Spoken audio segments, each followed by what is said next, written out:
as much as embroidery and textile art is my hobby, recently I've been spending less and less time doing it. I always feel as if I have so many things to do. I have my business to run, I'm doing a lot of changes in there and bringing things out. So I'm a single mum, I've got house stuff here to do, although I don't do much of that either. I do spend time getting outside. I make sure I go for walk and run, so I physically take the time to look after myself. But my creativity, my fabric and thread fix, has been dwindling terribly.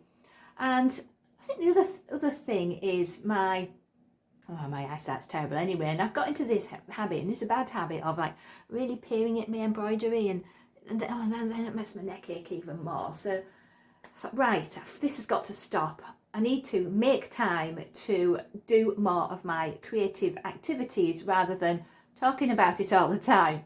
So what I've done is I've joined one of the Embroiderers Guild, inspired to create range of courses. They have a range of courses starting from, you can do a taster course, and then through to, really advanced. And the unique thing about these courses, which really appealed to me, is it's developing your design skills as well as learning new embroidery and textile art techniques. So for example, I've started on the foundations in design and stitch in machine embroidery. So each level you can do in hand embroidery and machine embroidery. So I thought, let's do machine embroidery, get my nose out of my sewing and kind of sit back and work at a different scale and a different speed. And I'm really looking forward to doing that, because I've dabbled in free machine embroidery on and off over the years, and I always greatly admire people with really great skills in that, but I've never spent time really learning or just practicing. So this course for me is going to really address several creative needs that I feel as if I have. So I'm doing the foundations in design and stitch in free machine embroidery. And so how these courses work is you have some design activities, and then you respond with textile art and embroidery, and it's all about sampling and playing and giving things a try. We're not following somebody's design and right, you're going to do this wing now, or you're going to do this area of this building. It's not that at all. It's developing our own creativity and developing our own ideas and designs, and having a structure to work through, because we often want to do our own thing, but well, we don't know where to start, do we? So that's my objective at the moment, is to make time for my creativity. And the last kind of couple of Friday afternoons I've spent doing this, that seemed to be a good time for me to do this. So I'll go ahead and show you my the first exercises that I did as part of my first kind of design exercise. I'll just go and show you that.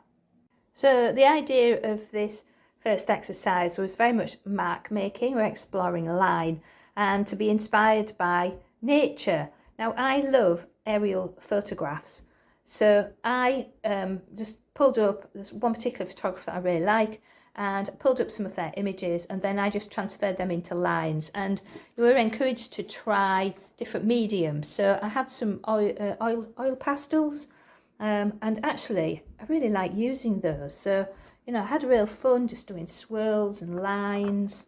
I also had some paints out. So these, there is actually a landscape hiding in behind these lines. This is a more obvious one. This was dried small shark heads. So something, they'll appear at some point. Yes, I did a bit of painting, and it was mostly painting all the pastels that I like. For example, this was an aerial view of an intensive, I think it's like a sheep farm or something. So we've got fences, we've got big long buildings, all the dots of the different kind of sheep waiting to have something. This is another sheep farm one as well in pastels. This was probably beach huts or something. what's going on here. Yeah, so this was actually somewhere of like one of the islands off Scotland where the fields are full of stones and some kind of hill fort thing. So, do you know what? I had such a lovely afternoon. This is actually somewhere in France where it's a radial irrigation scheme. So I really enjoyed making the marks from these images. And so then that was a hill fort as well, actually. It looks like some kind of alien, doesn't it? And then, of course, it was, you know, we need to isolate some of these elements with, you know, using kind of rectangles. And immediately things kind of come to life, don't they, in terms of abstract, just mark making. So that was my afternoon fiddling around with crayons and paint, and yeah. So the next step, which I'm hopefully going to do this afternoon, is do the next step of the exercise. So I'll start to think about creating some samples, getting my machine out and having a go. But I don't know what the next exercise is yet, but it's certainly getting some fabric and getting my machine out. Okie dokie.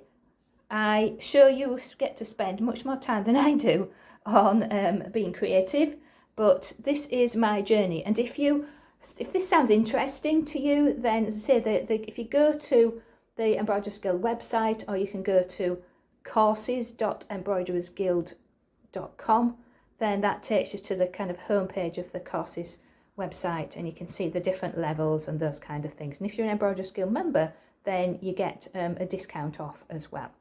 Okie dokie, I am looking forward to this afternoon to actually get my machine out and start having a play.